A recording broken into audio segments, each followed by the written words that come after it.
Welcome to alpha coaching centre. Weightage mark இது ரொம்ப ஒரு முக்கியமான மதிப்பெண்.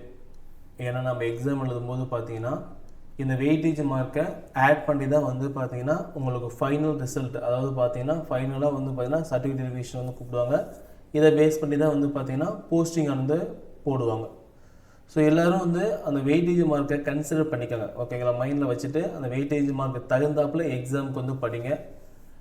இப்போ year of passing TN TET paper 1 எந்த வருஷம் நீங்கள் பாஸ் பண்ணீங்க, அவங்களுக்கு வந்து எவ்வளோ மார்க் வந்து அவார்ட் பண்ணுவாங்க வெயிட்டேஜ் மார்க் அப்படிங்கிறத பற்றி தெளிவாக நோட்டிஃபிகேஷன் வந்து கொடுத்துருக்காங்க. 2012 பாஸ் பண்ண ஸ்டூடெண்ட்ஸ்க்கு வந்து 5.5 மார்க் வந்து கொடுப்பாங்க. அதே 2013 பாஸ் பண்ண ஸ்டூடெண்ட்ஸ்க்கு வந்து பார்த்தீங்கன்னா 5 மார்க்கு, 2017 பாஸ் பண்ண ஸ்டூடெண்ட்ஸ் வந்து 3 மார்க்கு, 2019 பாஸ் பண்ண ஸ்டூடெண்ட்ஸ்க்கு வந்து 2 மார்க்கு, 2022 பாஸ் பண்ண ஸ்டூடெண்ட்ஸ்க்கு வந்து பார்த்தீங்கன்னா 0.5 மார்க்கு. ஸோ இதெல்லாம் பார்த்தீங்கன்னா அவங்க பாஸ் பண்ண இயர் அவங்களுக்கு வந்து எவ்வளோ மார்க் வந்து வெயிட்டேஜ் வந்து கொடுப்பாங்க அப்படின்றது தெளிவாக சொல்லியிருக்காங்க, ஓகேங்களா? இப்போ ஒரு ஸ்டூடெண்ட்ஸ் இருக்காங்க, அவங்க வந்து 2022 பாஸ் பண்ணியிருக்காங்க, அவங்களுடைய மார்க் வந்து ஒரு 96ன்னு வச்சுக்கலாம், ஓகேங்களா?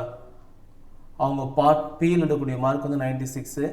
அவங்களுக்கு வந்து பார்த்தீங்க அப்படின்னா வெயிட்டேஜ் மார்க் எவ்வளோ கொடுப்பாங்கன்னா 0.5 மார்க் வந்து கொடுப்பாங்க.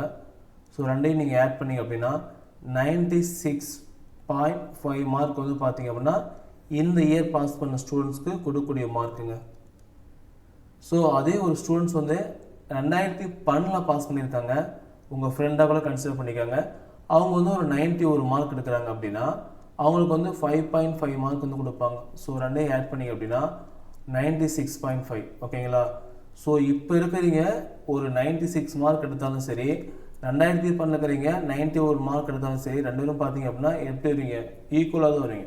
ஸோ இதை நீங்கள் பேஸ் பண்ணி இந்த ஸ்டூடெண்ட்ஸ் எல்லாம், ஓகேங்களா, பின்னாடி கூடிய ஸ்டூடெண்ட்ஸ் எல்லாம் பார்த்தீங்க அப்படின்னா கொஞ்சம் நிறைய ஹார்ட் ஒர்க் போடுங்க, ஓகேங்களா? அவங்கள விட நீங்கள் மார்க் வந்து பார்த்தீங்கன்னா ஒரு 5 மார்க் 6 மார்க் முன்னாடி இருக்கிற மாதிரி படிங்க, ஓகேங்களா?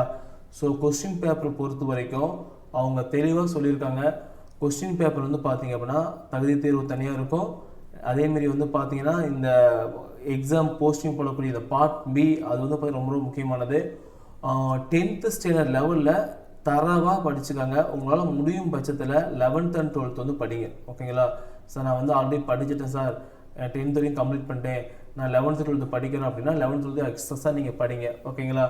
ஸோ நீங்கள் படிக்கக்கூடிய படிப்பை பொறுத்து தான், ஓகேங்களா, நீங்கள் போடக்கூடிய உழைப்பை பொறுத்து தான் உங்களுடைய மார்க்கானது எக்ஸாமில் தெரியும், ஓகேங்களா? ஸோ அதுக்கு தகுந்தாப்பில் கொஞ்சம் ஹார்ட் ஒர்க் போட்டு படிங்க. 10th வரைக்கும் நல்லா படிங்க, ஓகேங்களா? அவங்க சிலபஸில் என்ன சொல்லியிருக்காங்களோ அதை பேஸ் பண்ணி படிங்க. தேவையில்லாத வந்து படித்து உங்கள் டைம் வந்து வேஸ்ட் பண்ணிக்காதீங்க, சரிங்களா?